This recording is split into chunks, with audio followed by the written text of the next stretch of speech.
हक बोलने के लिए खून साफ होना चाहिए और माँ बाप अच्छे होने चाहिए। चल करके देखें ये मोइनुल मशाइख जिस वक्त चाहे जिस मामले पर चाहे खुल करके बोलते हैं, या अगर मैं बोलता हूं, बात सिर्फ इतनी है मेरे अजीजों, हक बोलने के लिए खून साफ होना चाहिए और माँ बाप अच्छे होने चाहिए। नारे तकबीर, नारे रिसालत, उर्से सरकार शाहे मीरा, मुहाफिज़े नामूसे रिसालत। हलाल खून हो और माँ बाप सही नस्ब के हो। हक बोलने में डर किस बात का है, खौफ किस बात का है? मैं बात इसलिए कह रहा हूं, कोई अगर किसी देहात से किसी जगह से निकल करके आया हुआ होता, हालात का मारा हुआ होता और आकर के किसी जंगल में कोई घर बनाने की कोशिश कर रहा होता, तो तुम ये कहते बांग्लादेश से आया है बेचारा, बर्मा से आया हुआ है बेचारा, ये उस आस्थाने से आया है जहां वक्त के बादशाह भी अपनी निस्बत पर फख्र करते हैं। शाह सिमना का सैयद रईस अशरफ को क्या कमी थी? क्या माँ बाप कमजोर थे? क्या खानदान कमजोर था? क्या उनके पास नसब की कमी थी या दौलत की कमी थी? कुछ न हो करके अगर सब छोड़कर एक जंगल में आकर आबाद होता है, यह आले रसूल की शान है, यह आले रसूल की शान है।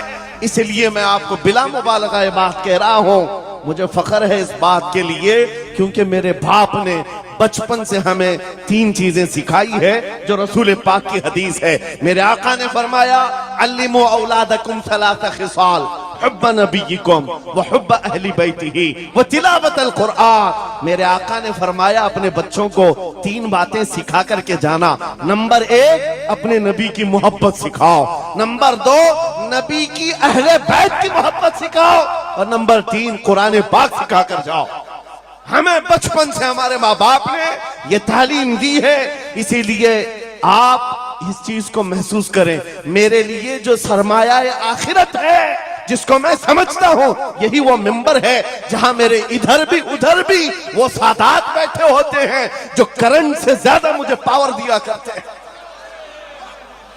आज आपको क्या लगता है मेरे बाजुओं में जो ताकत नजर आती है, एक ही वजह है, मेरे बाप ने अहले बैत के कदमों में बैठना सिखाया है, उनका एहतराम सिखाया है। और मुझे इस बात पर नाज है, हजारों कोशिशें कर ली दुनिया ने मुझे झुकाने की, मुझे झुकने नहीं देता धर्म जहरा के बच्चों। नारे तकबीर, नारे तकबीर, नारे रिसालत, नारे हैदरी।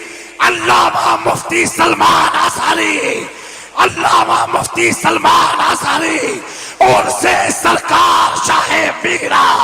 लब्बैक लब्बैक लब्बैक या रसूल अल्लाह, लब्बैक लब्बैक या रसूल अल्लाह, लब्बैक लब्बैक लब्बैक या रसूल अल्लाह। मैं उन चीटरों से कहना चाहता हूं जो अपने जमात में बैठकर गद्दारी करते हो, अगर तुम्हें अहले बैत के चेहरों पर भी निफाक है, इनकी मोहब्बत में तुम्हारे अंदर बुग़्ज़ है, तो फिर अपनी आखिरत का सोचो, अपनी आखिरत का सोचो। किसके पास जाओगे, किसके पास जाओगे? आपको पता है उमर इब्ने खत्ताब व अमीरुल मोमिनीन, जिसके रौब से कैसर और किसरा कांपते थे, हजारों नहीं लाखों का लश्कर एक नाम से थर्राता था, लेकिन वही वक्त का खलीफा अमीरुल मोमिनीन उमर इब्ने खत्ताब जिस वक्त मिंबर पर खड़े होकर मस्जिद नबवी में खिताब कर रहा है, रसूलुल्लाह का बेटा, हम गरीबों का गमगुसार हुसैन आजम तशरीफ लाते हैं।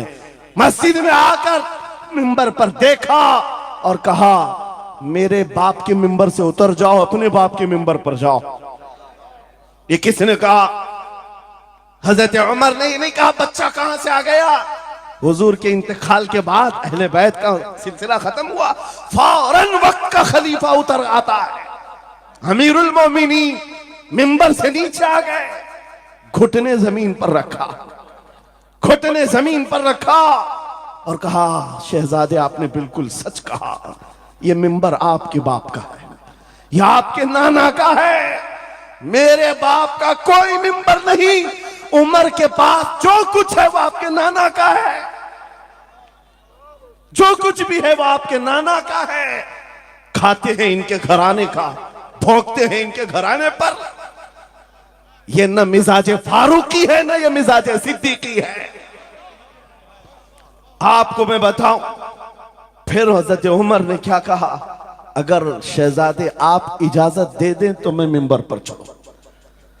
उनके सामने बोलने की जसारत किसकी थी? लेकिन रसूलुल्लाह की आल हमारे लिए सरमाया आखिरत है। ये नबी पाक की आल की मोहब्बत ईमान की अलामत है।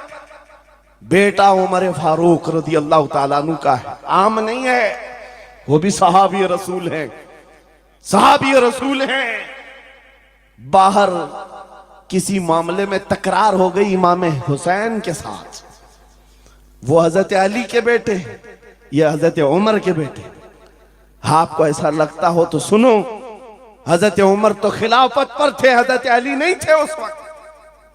हो सकता है छोटी उम्र में कुछ बहस हो गई, बहस होने के बाद ये तकरार हुई तो इमाम हुसैन ने अब्दुल